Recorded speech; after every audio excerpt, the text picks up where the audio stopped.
You're welcome. If you're just joining us, please introduce yourself in the chat, your name and your organization, and share a little bit about a role model that was meaningful to you. Ralph's role model is his mother. Shakira, your fifth grade teacher. Oh, I have so many teachers that were my role models that were so helpful to me. There's another mother. I think those of us who are mothers are happy to see mothers as role models, right? Ada Lovelace, yes, definitely. Please keep sharing in the chat. So my name is Karen Peterson, and I'm with the National Girls Collaborative Project. We're looking forward to sharing some information and resources with you today. I'm here with my colleague, Kata Lucas. Kata, do you want to introduce yourself?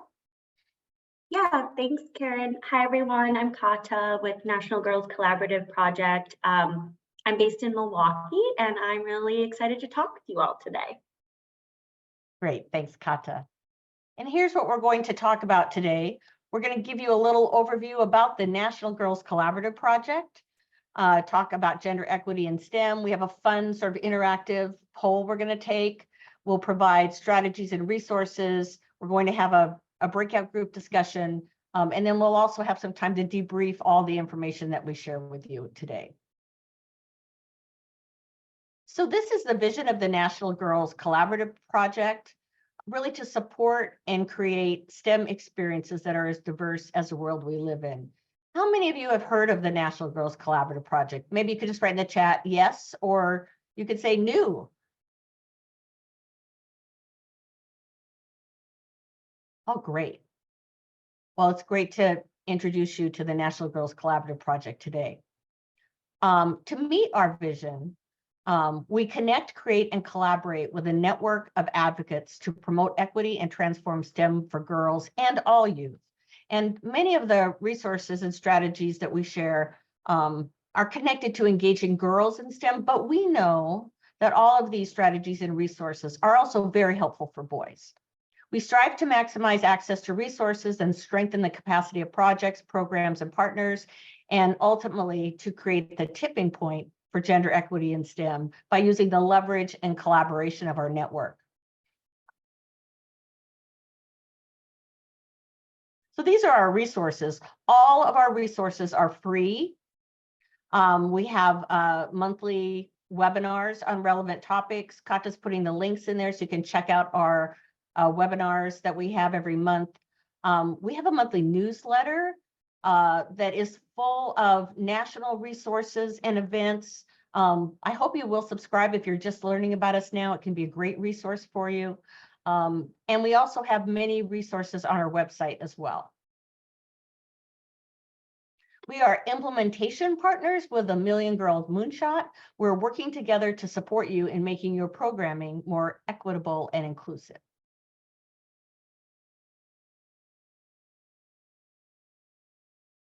So this is something we developed in partnership with the Million Girls Moonshot. It's called the Access to STEM Framework.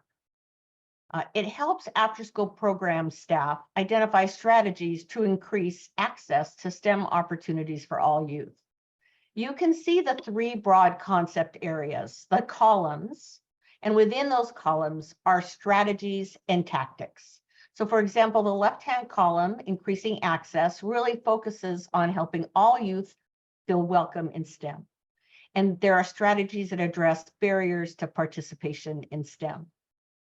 The right-hand column, skill development. This is focused on helping all youth feel capable in STEM. And then the middle column, and that's what we're going to focus on today, youth-centric. It's rooted in positive youth development work, and this area focuses on helping all youth feel they belong in STEM by building on the specific strengths and needs of youth. And I think if you look at this, you will recognize the work that you're doing. And, a framework is really just a way of sort of categorizing and identifying strategies and tactics that work well. So today we will talk about incorporating research-based strategies for fostering girls, all youth, participation and identification in STEM. And we just wanted to highlight how this aligns with the framework. And the framework can help you guide the work you're doing in your programs. It can be found on the Million Girl Moonshot website, which Kata put in the chat. It's also on the NGCP website. All right, I'm turning it over to Kata. Thanks, Karen. So now we just wanted to take a little bit of time and hear from all of you. You can feel free to unmute. You can add your ideas in the chat. We'll just spend a few moments thinking about why is equity important to your work, and what is one hope you have for today's session. So feel free, you can unmute, you can raise your hand, you can add some ideas in the chat. And I'm just going to give everyone just a moment to take that in and reflect.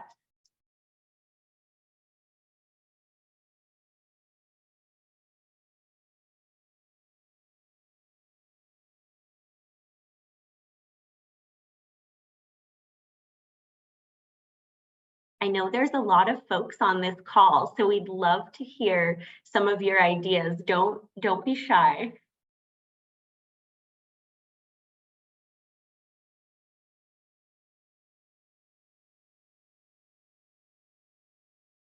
Oh, they are all muted. Are you able to unmute? Oh, I see a few. I just sent our tech host a chat, and everyone should be able to be unmuted now. You could text. Okay, awesome. But I'm going to start out. I might be a little biased because, like, NGCP is one of my favorite organizations ever. Oh. But equity is important to me because, like our keynote speaker, I grew up in a space where STEM was not encouraged, and being an African-American woman, I feel it's important that we engage all of our youth and let them know of the opportunities. So being able to help programs navigate this space so that they too can be an encourager and uplifter of underrepresented populations is really important to me. Thank you so much for sharing. We'd love to hear your reflections. And yes, you know, sharing your own personal experience of STEM not being encouraged, and to encourage diverse youth to pursue STEM. Thank you so much. I see some great ideas coming in the chat. Equity is important. I want to encourage students who are a minority and want to be successful in STEM. I hope to find out how to motivate youth to attend STEM and STEAM programming after school. Yes. Oh, and yes, and AI. Equity is important to my work because I was in the technology field and saw the inequities firsthand. Yes, thank you for sharing those personal experiences.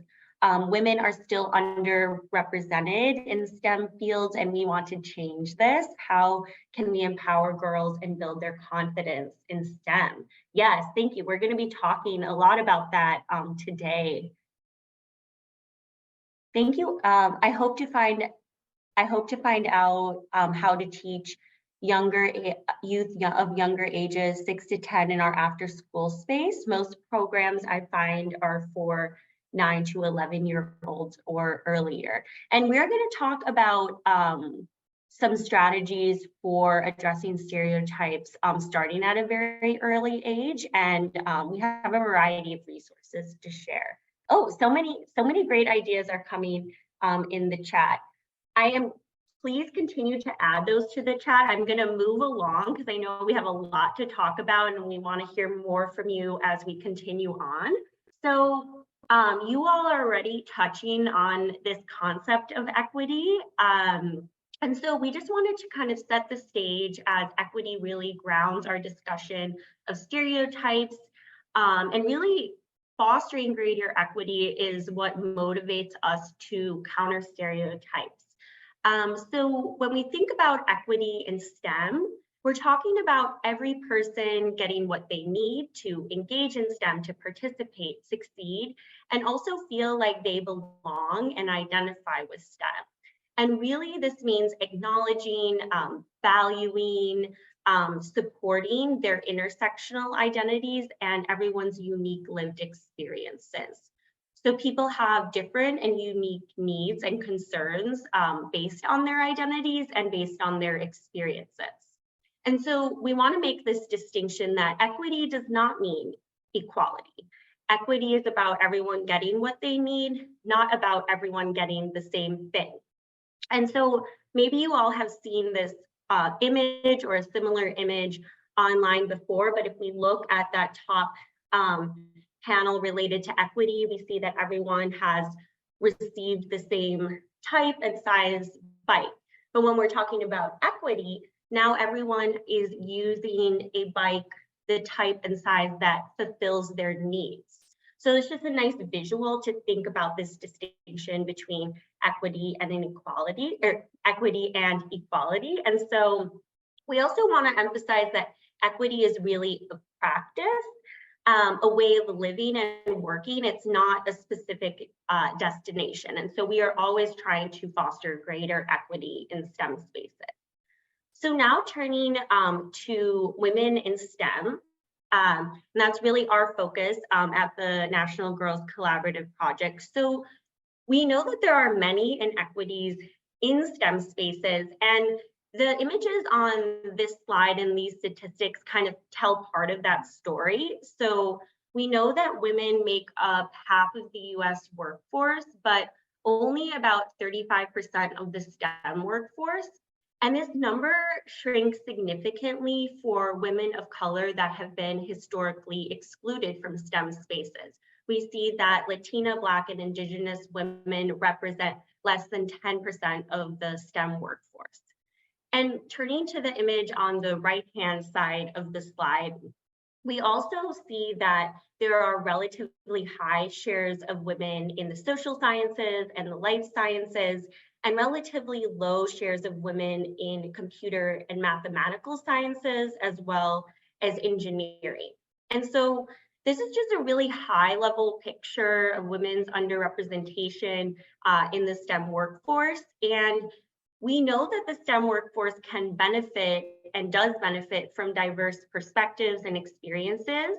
And these fields are not only continuing to grow with advances in technology, but they're also central to addressing a variety of interrelated problems that we face globally. And so really, we're focused on addressing these inequities for a variety of different reasons, not only to encourage these diverse perspectives, but to provide all youth with those opportunities for pursuing these fields. And so diving a little deeper into why equity and STEM, I just want to provide a really high level overview of what a large body of qualitative research tells us about the inequities and equity in STEM. And so we know that women and girls are capable and valuable to STEM, and that there's no difference in ability, but research demonstrates there are differences in interest and confidence in STEM.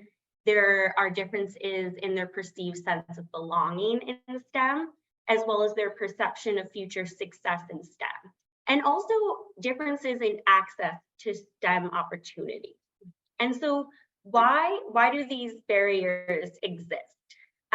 There's a variety of reasons, and on this next slide, we summarize these barriers in a really high level way. And we're going to focus in on the first point. So we know that there are persistent stereotypes about STEM fields and STEM people.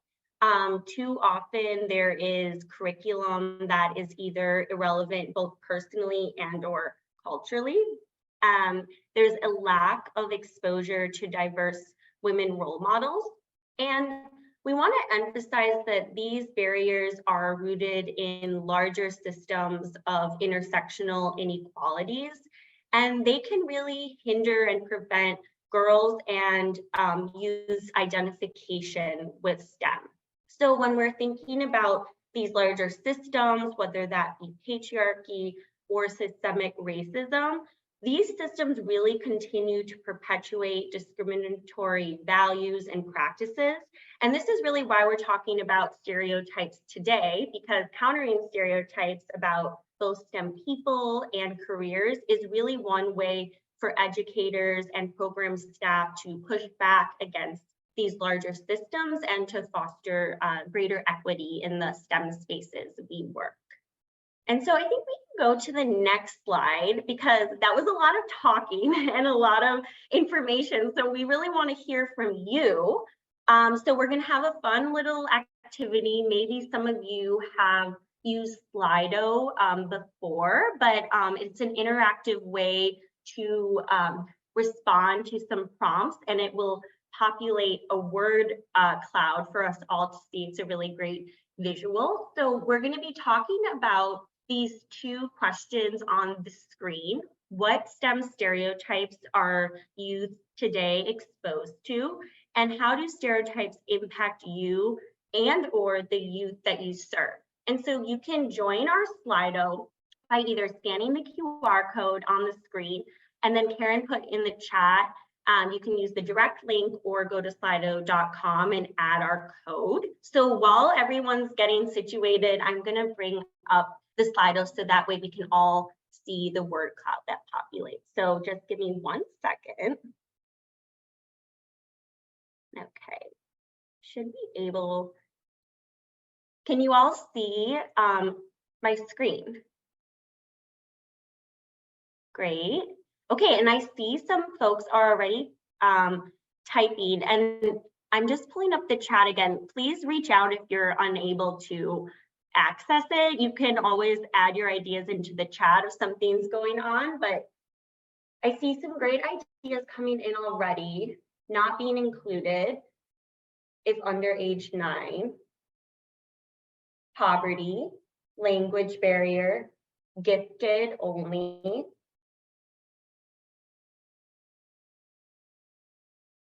Men, with a lot of different characteristics or categories that might prevent people from identifying and connecting with STEM. Gender roles in certain careers, race, technology access, seeing STEM groups including only boys. Boys are more in the field. Yes, these are great responses, really touching on a variety of different types of stereotypes related to gender, race, ability. Just wait another moment. I see other folks typing. Have to be great in math or science. Yes, really, you're really touching on that stereotype, like that you have to be naturally good at these subjects in order to pursue them, right? That's a stereotype we often hear, and we know that that just isn't true, that learning is a process and that a variety of skills and types of people can be successful. Great, so I'm gonna go to the next question. Feel free, you can keep adding your thoughts. You can also add them to the chat, but just in the interest of time, I'm gonna go to the second question. So you'll see that on your screen. And it should populate on your end. So how do stereotypes impact you and the youth you serve? Okay, I see some people are typing. And it's not a race, so feel free, like you can take your time and reflect. Discouraging barriers. Feeling of not being worthy or not capable. Yes. Lack of confidence. Students give up. Yes. Women prefer life sciences. Need to seek out funding sources. Economic status. Depressing. Yes, the impacts of stereotypes can be definitely very, very depressing and can impact us in a variety of ways. Limited opportunities. And this idea of students giving up, right? I think that demonstrates how these stereotypes can be very powerful if we don't work to counter them. Limited opportunities. Okay, so that shows when it gets really large like that, that shows several people have said something similar or that exact phrase. Yes. Well, thank you. Thank you all so much for sharing these thoughts. I'm not trying to cut you off. These are all such great ideas, but I think we'll continue with our discussion of stereotypes. I'm gonna just stop sharing my screen so we can bring the slides up again. And I think you all covered a lot of those stereotypes that we're going to talk about. So we've just summarized, of course, this is not, there are many more than this, but this slide just summarized some common stereotypes that research and practice has demonstrated are very persistent related to STEM. So you all talked about STEM is for boys and men. This idea that STEM people are naturally brilliant, that STEM is difficult. Maybe I think a lot of what you shared kind of touches on this fourth point, which is that STEM does not relate to me, my life, and my community. You know, too often maybe youth see like, oh, this doesn't connect to my interests, or how does STEM relate to these topics or issues that I care about. And so we're going to talk about how to make STEM personally and culturally relevant shortly. Yes, and this idea that STEM people are naturally gifted. Also this idea that STEM people work alone, right? There's a lot of stereotypes about STEM being isolated. And also this idea that STEM careers do not make a difference in the world, which we know is not true. We know that they're central to addressing a variety of problems. And so today we're going to talk about 4 strategies for countering stereotypes. We're going to be talking about broadening stereotyped beliefs, being mindful of your own messaging when you're talking with youth, making connections between girls and youth's cultural and social backgrounds and STEM, and also integrating diverse role models. So turning to this idea of countering stereotypes and broadening stereotype beliefs, we know that basic stereotypes begin to develop in children around 2 to 3 years of age. And by kindergarten, that children have developed a range of stereotypes about STEM in particular. And research demonstrates that stereotypes about girls' interests in computer science and engineering are formed as early as age 6, and that these stereotypes are evident across multiple ages from childhood through adolescence. And so by adolescence, stereotypes can really impact confidence, interest, and the likelihood of pursuing STEM, which you all really touched upon during the Slido activity. And so when we're talking about broadening stereotyped beliefs, I think we can go actually to the next slide, Karen. Research and practice really shows us that these stereotypes can persist and be really powerful, really shaping children's perceptions of others and themselves at a very young age. And in turn, they really impact how young women and girls and all youth think about STEM, their relationship to STEM, and how they see STEM in their future as well. But the good news is that educators can play a really important role countering stereotypes, both implicitly and explicitly. And so we want to emphasize the importance of talking about stereotypes. So too often silence can mean reinforcement. And so when about talking and countering stereotypes explicitly, think about having a discussion with youth of famous scientists, a discussion about the stereotypes in STEM, really asking youth, why do these stereotypes exist? Do you think that they're true? How do they make you feel? And so educators can really support youth in pushing back against those stereotypes and the need to conform to gender roles by really helping youth see connections between their own backgrounds and their own experiences and STEM.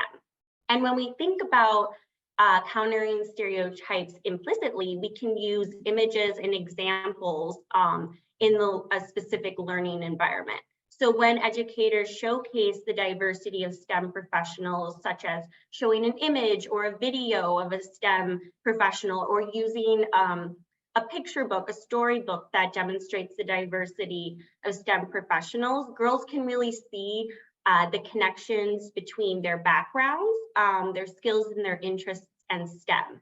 And this can help to foster a positive identification with STEM.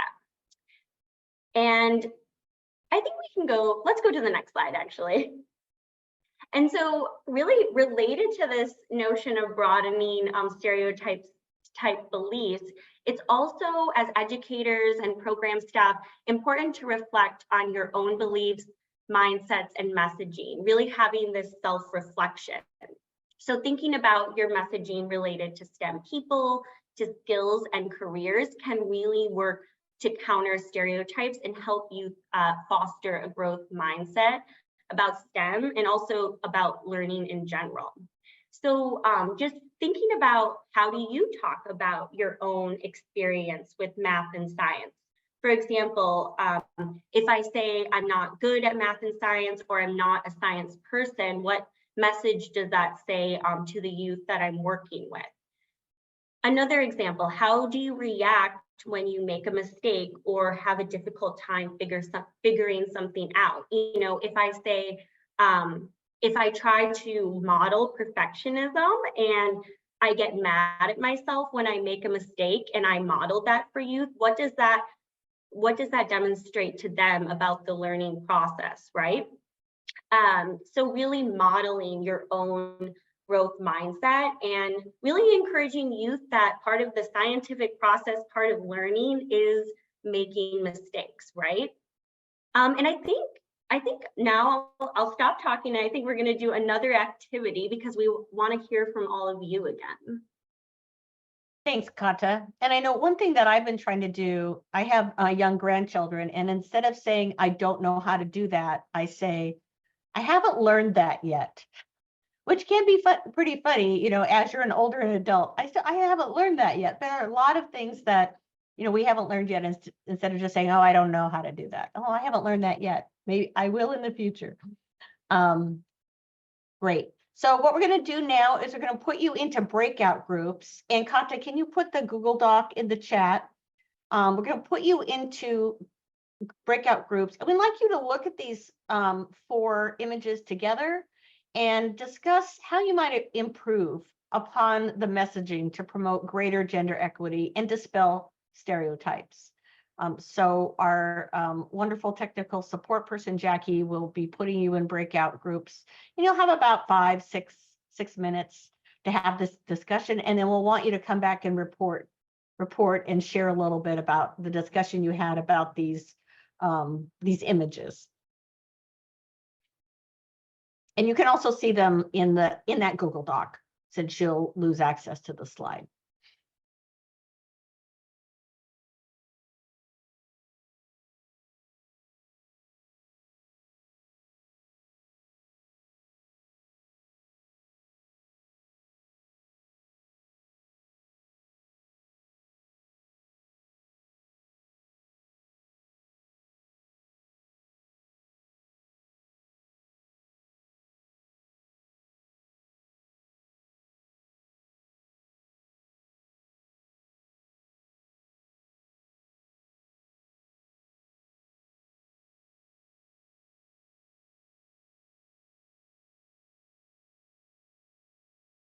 Should I pause? I don't know if I have the ability to pause the recording. I should. You don't need to pause it. Oh. You'll just cut this part out, or? We can edit it if you need to. I can talk to my boss about this if you wanted to copy. So let me talk to her, but give me 1 second. But Just so that if someone's, I'm just thinking if someone's watching the recording, this will be kind of a dead zone here. yeah, I gotcha. But yeah, Question, I'm supposed to be in a room, but it knocked me out. Oh, I'll put you back in. Thanks. So you should see the invitation right there, Liz. There you go. Okay.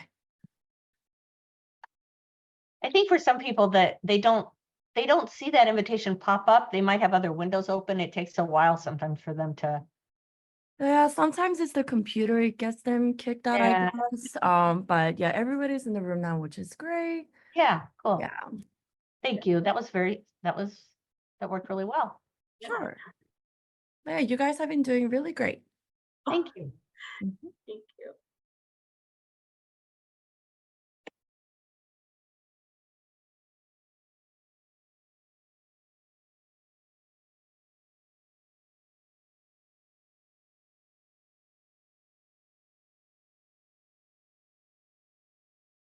The t-shirt one really gets me. I know. I know. They're all pretty bad. I mean, yeah. Yeah.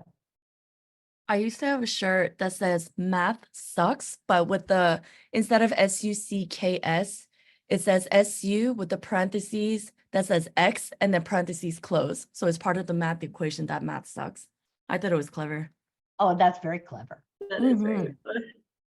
But yeah, it's not as bad as that shirt. But my math teacher was like, "What does that shirt say?" And I was like, "Oh, Right. It's not really bad. It's not bad. mm, Makes people think. just a joke, just a joke." Yeah.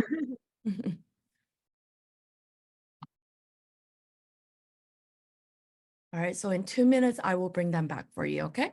I think that's perfect. Thank you. Yeah. In the meantime, drink some water, catch some snacks. If somebody pops back in, I will just put them into the room again.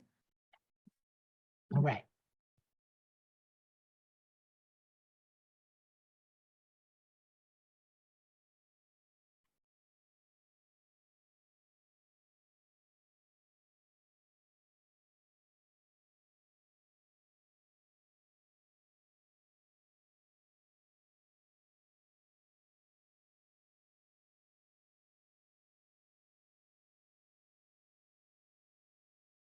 They were very engaged for the Slido. Oh, it was great. I really like that activity, but then when they start coming in all at the same time, I'm like, oh, I'm gonna miss. No, it's good though. I never seen anybody write deselection or self deselection, right? Like somebody themselves has said, I'm just not gonna, it's an interesting way of phrasing that someone's gonna opt out of being involved in STEM, right? Yeah. Self-selection.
Welcome back.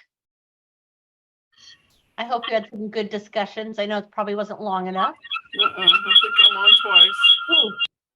Ooh. You probably just got going, right? We'd love to hear from some of the groups about your discussion. When you're ready, you can either just unmute, raise your hand, write in the chat.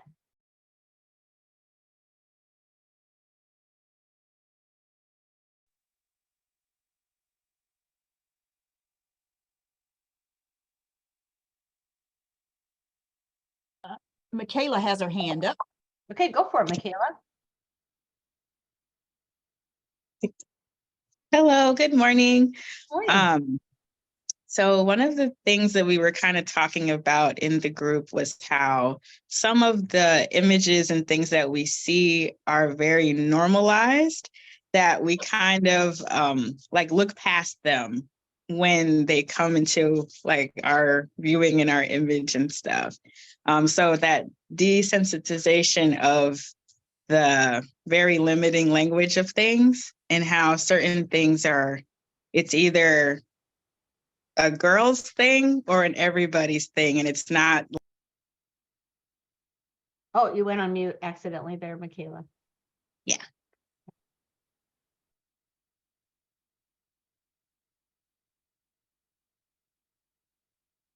Oh, Okay, we lost you. we lost her there for a minute. Oh no, There she you is. go. Oh, you see? Okay. Yeah. But yeah, and even like that image where it had the man looking at the screen. Right. We even said that they could easily fix that by having him still looking at the screen, but having like a boy and a girl or Yes. other things looking at the screen too, to show that everybody can learn inclusively and it's not just one or the other, it's everybody. Exactly. And I think that's a really important point about, often we just kind of accept these, we all have a lot going on and we just kind of accept these. And it does take an intervention sometimes to call them out. I do an activity with birthday cards. And if you go into a store right now and look at the birthday card section, you're going to see blue cards and pink cards, and you'll see them, they're still very gendered. And often when I do that activity with folks and they have to really look at the birthday cards, they're like, oh, that's never occurred to me, right? Because we're all kind of desensitized to it, right? And so, and this is part of what Kata was talking about really calling it out. It's almost like inoculating young people in advance, right? Calling it out. Having them, this would be a great activity to do with young people, right? Just show them these and have them talk about it, right? So that they can also become more aware of these sorts of messages and what they can mean for us, right? Myra, you were in a room by yourself. I'm sorry. Yes, that's right. They set up boundaries and limitations. And we know that we don't want young people to feel like they have any limits, right? We want them to feel like they can do anything that they're most interested in. Would anyone else like to share the conversation they had in their breakout room? I guess one of the things that we kind of talked about was sending an empowering message on like a shirt instead of this whole like, well, I don't need boys, or I'm better than boys better than girls better than boys, instead of the whole like, who's better than who or what's better than what, that situation. Just that, like an empowering message versus the like, I don't need him to help me, but okay. Yeah. But we can do this together, and just focusing on, empowering each other as people. Yes. And boys and men they're not the problem. That's not the problem, right? And women are not the solution, right? So, right, we can empower everybody. We don't need to limit anyone. I mean, and this B is limiting to boys also, right? So, yes, thank you. How about one more reflection?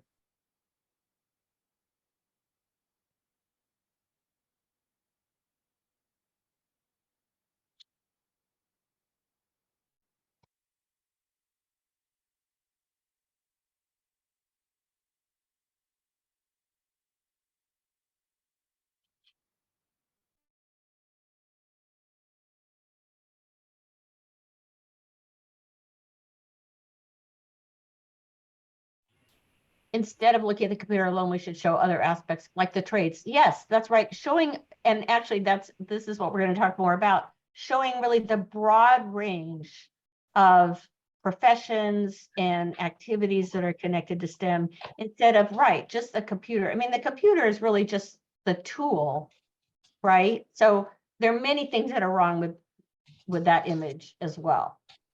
So I'm going to talk a little bit about making connections between girls' cultural and social backgrounds in STEM, really making STEM more personally and culturally relevant.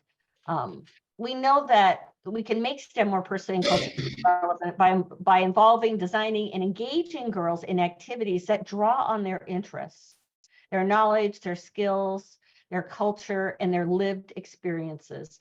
This picture is from an activity where girls actually collected water from a local stream and then analyzed the water quality, right? That's connected to their community as well. We can value their contributions and strengths. We can also help them develop what's called a STEM identity, which increases their sense of belonging in STEM and how their backgrounds, sort of their intersectional identities, all relate and are valuable to STEM. I'm going to put some examples of some resources that we have in this area in the chat. There's a great quiz on the Career Girls website that students can take, boys and girls. We also have a webinar that's recorded that has information about making STEM meaningful to girls. Yes, oh, pre-apprenticeship programs, right? All of those sorts of things can be very helpful to sort of broaden STEM careers and connect people to the different elements of STEM. So another strategy is engaging with diverse role models. That's why we asked you about your role models at the very beginning, right? Research shows that role models can have a positive impact on girls in STEM, shifting girls' perceptions about who belongs in STEM and about STEM fields, and dispelling stereotypes about STEM. That's another issue with the images that we showed you as well, right? When girls have opportunities to relate and perceive similarities between themselves and a role model, this can shape their beliefs about being successful in STEM and encourage participation. And there are many ways that you can integrate role models into your activities. You can do this via books and media, online, and also in-person experiences. I was once observing a role model talk, and this amazing, I think she was like an astrophysicist, was talking all about her amazing job and these discoveries and things she'd done. And you could tell that the girls are really antsy to ask her questions. And when she was done, she called on a girl. And what do you think that question was that that young girl asked her? The very first question that came out.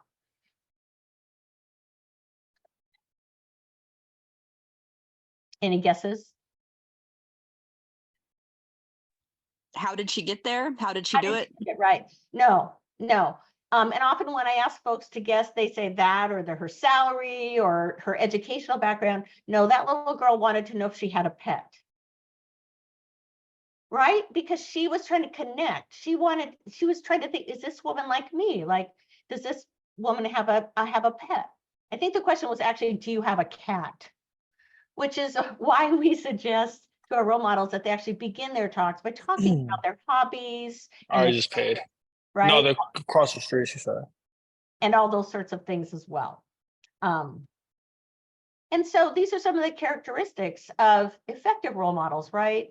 That you think really about their race, their ethnicity, their age, right? Younger role models can be very powerful because girls and youth can connect more with them. That they're enthusiastic about learning and they share their personal as well as their professional aspects of their STEM journey. And they're honest, right, about their successes and their risks and their challenges. We don't want them to, be a downer about how difficult things were, but we also want them to be realistic so that young people understand the challenges in those sorts of careers. Okay, so now I'm going to turn over to Kata to share some resources that can help you when you're working with role models. Thanks, Karen. Yeah, so one resource we want to share, which is a great way to integrate diverse role models, is the If Then collection. Let us know if you've heard, you can add it to the chat if you've heard of the If Then collection or not. Maybe some of you are familiar with it. So NGCP, we work with Lyda Hill Philanthropies, and we manage the If Then collection. And so the collection is a digital library that includes photos, videos, and other media of women in a variety of STEM fields. And the collection features, the role models in the collection are the AAAS If Then ambassadors. And so there's 150 women ambassadors across, like I said, a variety of STEM fields. And the images on this slide are also from the collection. And then if you go to the next slide, this slide just features kind of some of the broader categories of media that are in the collection. There are these poster collections, and you know, I probably failed to mention one of the most important pieces of this, that they're all of these media and the activities are all available free to download. And so there are these poster collections. This is what a scientist looks like. There are specific activities in the collection that connect to both research-based topics, but also to the fields and interests of the role model. And then there are these images, like you see on the right-hand side of your screen, as well as a variety of videos that where the role model shares their STEM journeys, some fun facts about their journey. It's really great way to debunk a lot of those stereotypes, not only related to STEM people and their identities, but also to debunk stereotypes related to STEM career pathways and careers. The role models in these videos really share the many twists and turns of their STEM journeys to really show how one's pathway is not linear and often very unique. I'll just mention, because this is one of my favorite role models in the collection.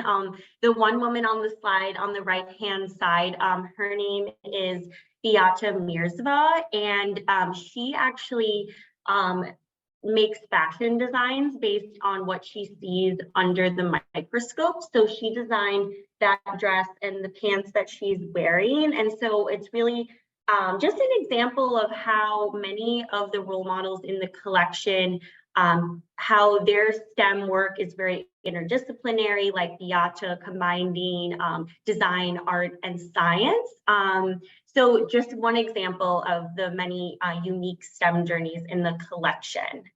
And then we also wanted to highlight some of the activities that are in the collection. So there are a variety of activities. The ones on this next slide, they're specifically designed for after school programs and recommended for ages youth about 11 to 15. And they highlight a variety of research-based topics that gets into diverse representation, diverse skill sets in STEM, and also addressing stereotypes.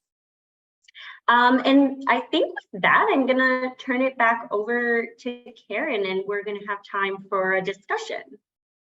Thanks, Kata. And I do want to mention that MGM portal link that I put in, the ifthencollection.org/MGM, we've curated resources just for after school. So if you go to the ifthencollection.org link, there's a lot. There's thousands of images and videos and resources in there, and a great search function. But to make it easier for you, we have curated things that are especially helpful for after school in that MGM portal. So I would recommend you go there, and then you can see the different groupings that we've created to help you with specific content areas and focus areas in after school as well. We have some people that go to the collection and they're like, help, how do I find things? Because there's just so much in there. So do visit that MGM portal link as well. And there's also in the collection, there's the info@ email address. We manage it, we answer those questions. So if you're in there and you can't find something specific, or you're looking for a specific topic, just email us and we can point you to the asset that might be most helpful, or probably in most cases, many assets that will be helpful to you. So we'd like to finish by just having a large group discussion and sharing about what are the barriers that your youth are facing related to engaging and connecting with STEM, and what what are the strategies and resources that we've shared today, or maybe things that you're already using in your programs that resonate? And also, how are you going to integrate the strategies and resources that we've shared today into your work? So we can take about 5 minutes to just have a large group discussion, either in the chat or feel free to unmute yourself. We'd love to finish up in that way, and also hear if there's additional resources you're interested in that we can add, to our resources to share for you.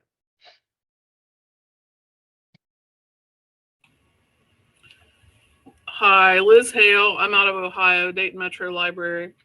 I work with a lot of kids who are very much underexposed, living in poverty, many from out of the country. And we're finding with our girls, I have one of my sites is directly across the parking lot from a high school / middle school. And so you can see a line of 300 kids coming to the library from the school every day at 3. They don't all come to me, but those who do, we've found that relationship building we've had to spend so much time on that, and that social emotional connection. Right.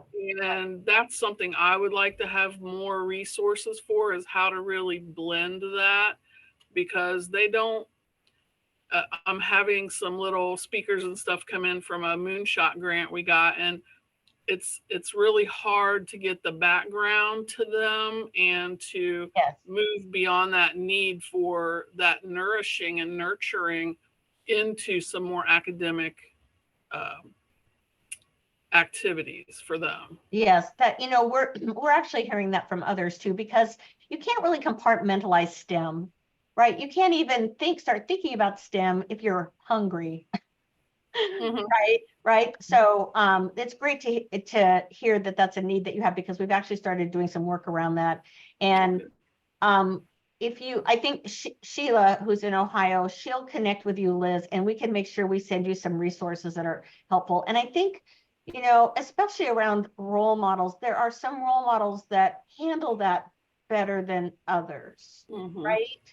And so I think some specific role model training might also be helpful, right? That as you find role models, really helping them to understand the background of students, because it's like that story I told with that amazing astrophysicist who was giving all this amazing content information, but those young people listening to her, they couldn't even absorb that, right? They just wanted to know what kind of person she was, and if she had any pets and what she did in her spare time. And that's also an example of, we didn't really prepare her well enough, right? Sharing 15 slides around physics probably wasn't the most helpful thing to those young people. Thank you for sharing that. And that's something we will definitely send you some resources to help with that. Thank you.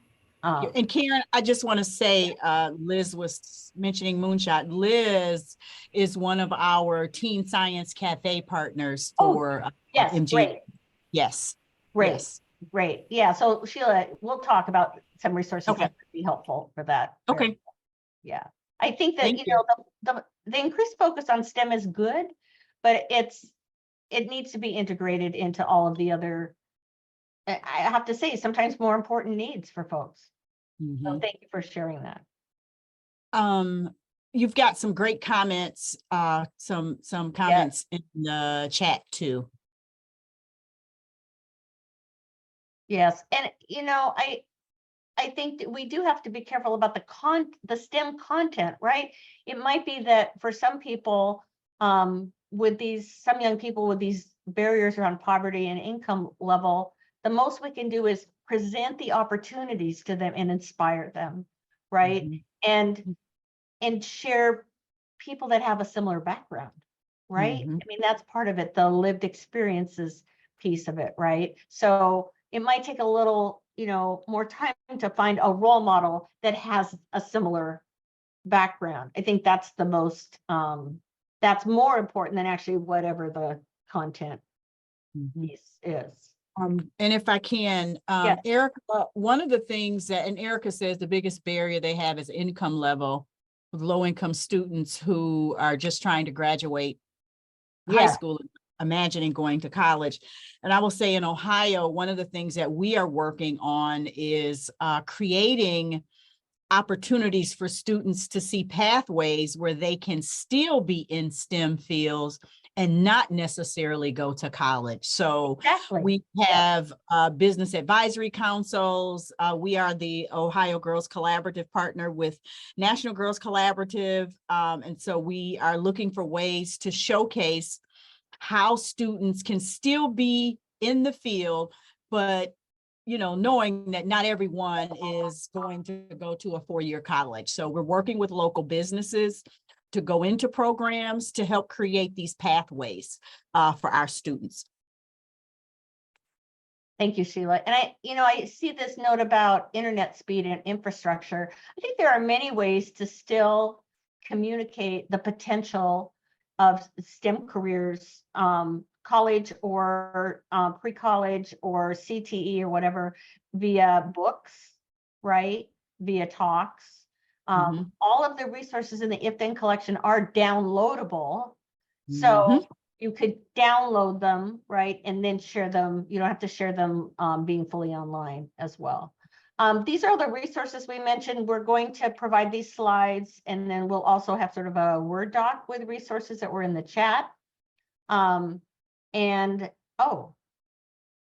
Amanda's not presenting. I'm presenting, but you've got Kata's email on here as well, and our website. And it's been a pleasure to be with all of you today. Thank you so much for participating. And I think we have a session survey. Sheila put it in the chat. We'd love to hear your feedback, and also just reach out. Kata, can you put your email in the chat? I'll put my email in the chat. Reach out at any point. We're here to help you. And you also have a great, as Sheila mentioned, a great Ohio Girls Collaborative and After School Network in contact with Sheila James.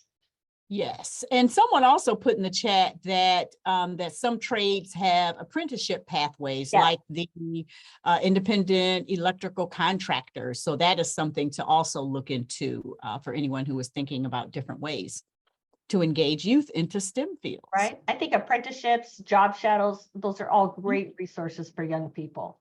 And one of our communities in Ohio, we have a program that has partnered with a local welders, and they are actually beginning to engage youth in as early as middle school in welding. So by the time the students graduate, they will actually be certified welders. That's amazing. What a great opportunity. Yeah, so lots of different ways to engage youth, because not everyone wants to go to a 4-year college. Not everyone can go to a 4-year college, but they can still be engaged in STEM. Great. Well, thank you, everyone. Thanks so much. I think the room is closing in a minute. We appreciate your time and attention, and please keep in touch. And thank you for the fabulous work you're all doing for young people in all of your states. And don't forget our session survey if you haven't got it. Great. Thank you. Thanks, everyone. Thanks, Kata. See you in the next session. Thanks, everyone. It was so nice to hear all of your insights. Yeah.